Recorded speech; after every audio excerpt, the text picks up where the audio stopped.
Islam Nusantara itu Islam yang maunya terpisah atau terputus dari asal muasal Islam itu sendiri yang dibawa oleh Nabi kita Muhammad SAW, Rasulullah SAW dan para sahabat. Atau gampangannya ibarah, tembung atau bahasa yang bisa gampang dipahami secara awam, Islam Nusantara itu lebih condong kepada yang bikin sensasi, yang baru-baru, Mu'tazilah dan seterusnya, yang modern-modern itu. Dan itu lebih karena rasional, katanya itu lebih baik, lebih condongi daripada madzhab Asy'ari, madzhab Maturidi. Dan mereka lebih condong kepada Syiah daripada Ahli Sunnah wal. Seperti disertasi itu Abdul Aziz itu menghalalkan pergaulan atau seks luar nikah itu kan maksudnya bisa kawin kontrak itu, maksudnya itu kawin kontrak itu halal. Nah, Islam Nusantara itu yang saya pahami Pak Profesor, ya, ada yang namanya an-nusus dengan tanzilun nusus alal waqi' dalam usul fikihnya. Jadi ada an-nusus Al-Quran hadis, lalu nusus untuk membahas masalah-masalah Nusantara, bukan masalah-masalah yang ada di Arab. Nasnya sama tetapi persoalan yang dihadapi berbeda. Karena hadis innallaha yab'atsu ala ra'si kulli mi'ati sanah man yujaddidu amradiniha, setiap abad ada seseorang pembaharu. Itu banyak yang memahami maknanya apa tajdid itu. Nah, kecenderungan dari misalnya Hizbut Tahrir dan lain sebagainya dan kawan-kawan, ada ISIS, yang namanya tajdid itu adalah mengembalikan sesuatu seperti semula, namanya tajdid. Memperbarui itu artinya kalau rumah itu sudah kotor dibersihin, dikembalikan seperti semula, itu namanya tajdid. Maka sebetulnya mereka yang sering menyebut-nyebut tajdid itu sebetulnya bukan tajdid dalam perspektif Nusantara, tetapi itu adalah tajdid dalam perspektif mengembalikan seperti semula.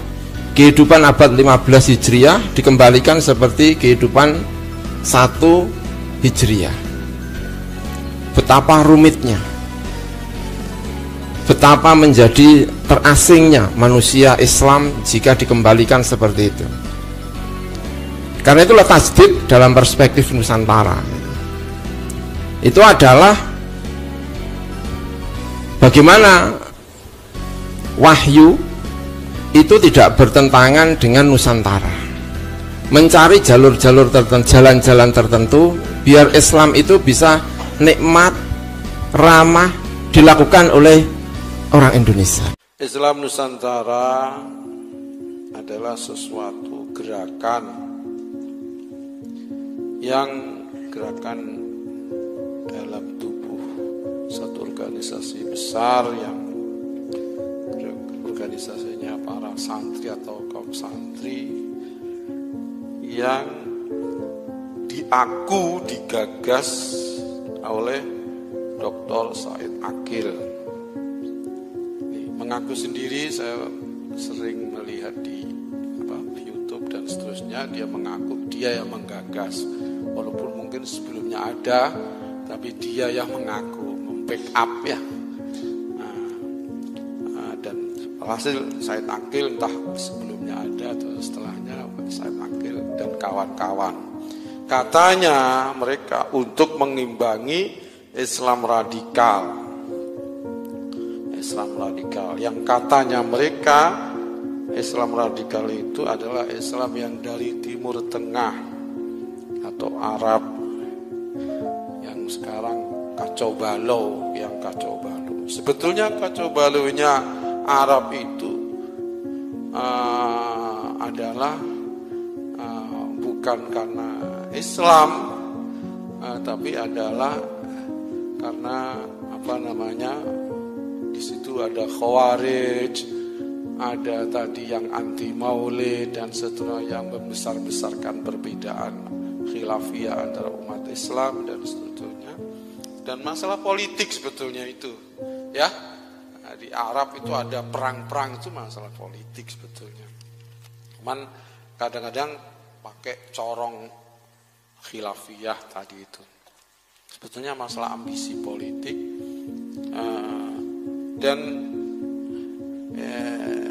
Jadi Islam Nusantara itu Islam yang maunya terpisah atau terputus dari asal muasal Islam itu sendiri, yang dibawa oleh Nabi kita Muhammad sallallahu alaihi wasallam, Rasulullah sallallahu alaihi wasallam dan para sahabat.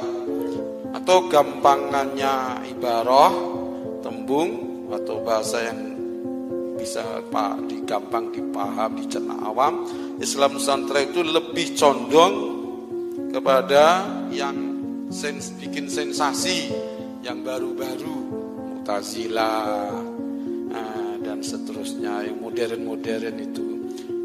Dan itu lebih, karena rasional, katanya itu lebih baik, lebih dicondongi daripada madzhab Asy'ari, madzhab Maturidi. Dan mereka lebih condong kepada Syiah daripada Ahli Sunnah wal Jamaah. Seperti disertasi itu Abdul Aziz itu menghalalkan pergaulan atau seks luar nikah itu kan maksudnya bisa kawin kontrak gitu. Yang dimaksudkan itu kawin kontrak itu halal. Tapi dia kan disertasi nggak ada kawin kontrak, tapi di tulisan-tulisan lain itu kawin kontrak. Loh, kawin kontrak itu kan Syiah. Mut'ah, kawin mut'ah. Jadi itulah itulah termasuk Islam Nusantara. Na'udzubillah min, lebih enak lebih condong ke Syiah daripada Ahli Sunnah wal Jamaah. Nggak mau sabar dia, memang dia nggak ngaji, nggak pernah mondok ya, nggak punya kesabaran.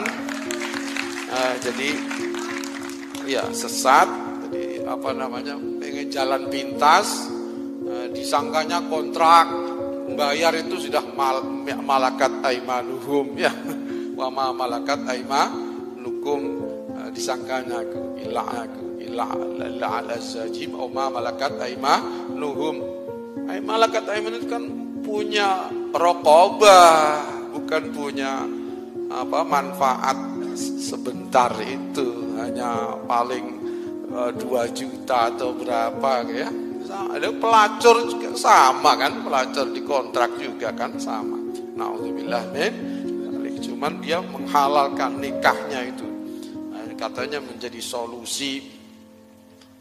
Kita istri kamu anak kamu digitukan mau dikontrak, mau kamu dikontrak gitu.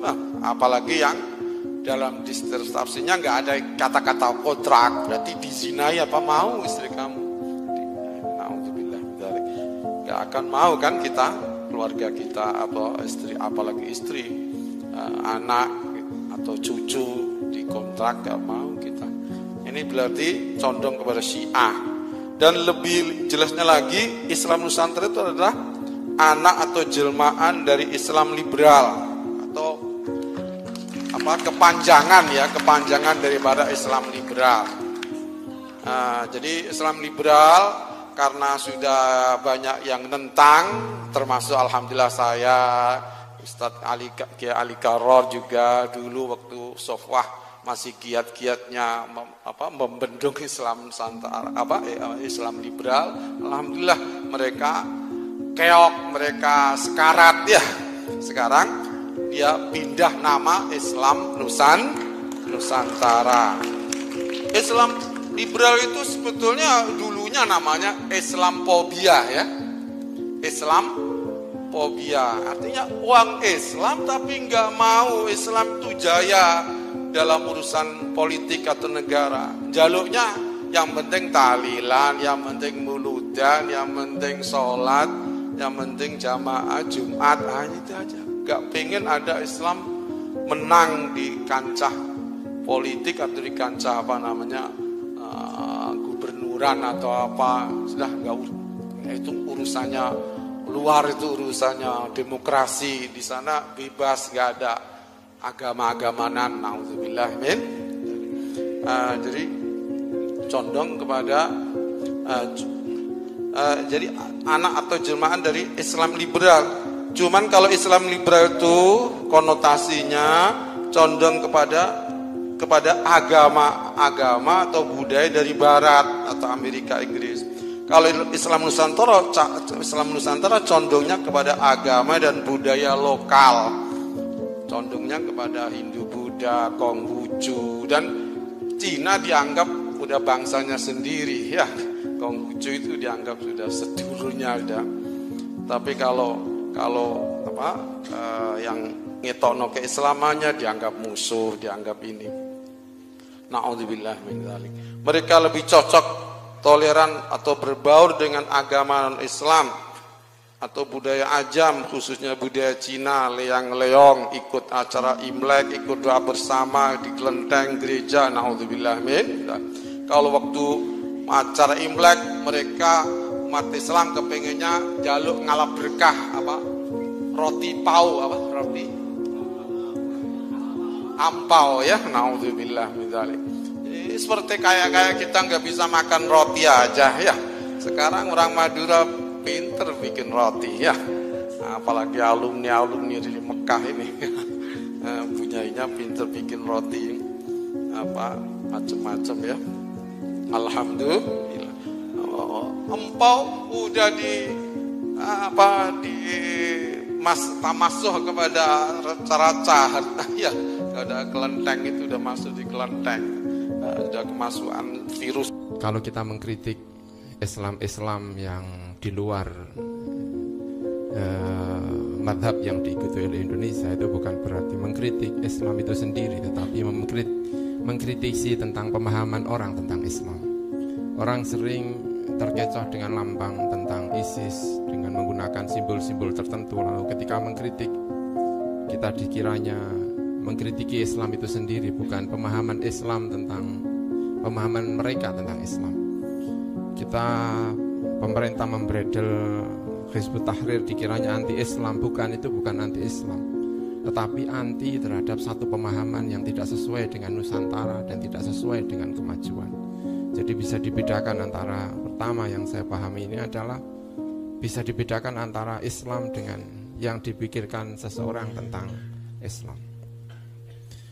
Dan buku ini mencoba untuk mencari jawaban-jawaban, karena satu pertanyaan adalah tentang pembaharuan ya. Ini saya mulai karena buku ini cerita tentang pembaharuan. Islam Nusantara itu yang saya pahami Pak Profesor ya, ada yang namanya an-nusus dengan tanzilun nusus alal waqi' dalam usul fikihnya itu. Jadi ada an-nusus Al-Quran hadis, lalu nusus untuk membahas masalah-masalah Nusantara, bukan masalah-masalah yang ada di Arab. Nasnya sama tetapi persoalan yang dihadapi berbeda. Karena hadis innallaha yab'atsu ala ra'si kulli mi'ati sanah man yujaddidu amra diniyah. Setiap abad ada seseorang pembaharu. Itu banyak yang memahami maknanya apa tasdid itu.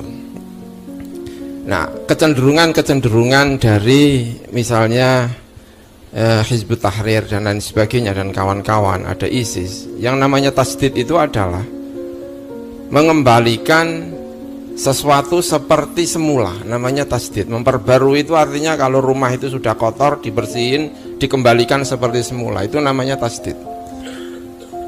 Maka sebetulnya mereka yang sering menyebut-nyebut tasdid itu sebetulnya bukan tasdid dalam perspektif Nusantara, tetapi itu adalah tasdid dalam perspektif mengembalikan seperti semula. Kehidupan abad 15 Hijriah dikembalikan seperti kehidupan 1 Hijriah. Betapa rumitnya, betapa menjadi terasingnya manusia Islam jika dikembalikan seperti itu. Karena itulah tasdid dalam perspektif Nusantara. Itu adalah bagaimana wahyu itu tidak bertentangan dengan Nusantara. Mencari jalur-jalur tertentu, jalan-jalan tertentu, biar Islam itu bisa nikmat, ramah, dilakukan oleh orang Indonesia. Itu tasdid yang saya pahami selama saya mengikuti berbagai basul masail di dalam Nusantara ini. Maka ada berbagai pertanyaan, itu bukan kemudian mengembalikan seperti masa lalu, tetapi bagaimana agar bisa menjawab masa sekarang tanpa menimbulkan problem-problem. Ini Islam Nusantara. Dan ini khas dalam Nahdlatul Ulama. Dan ini ditulis dalam buku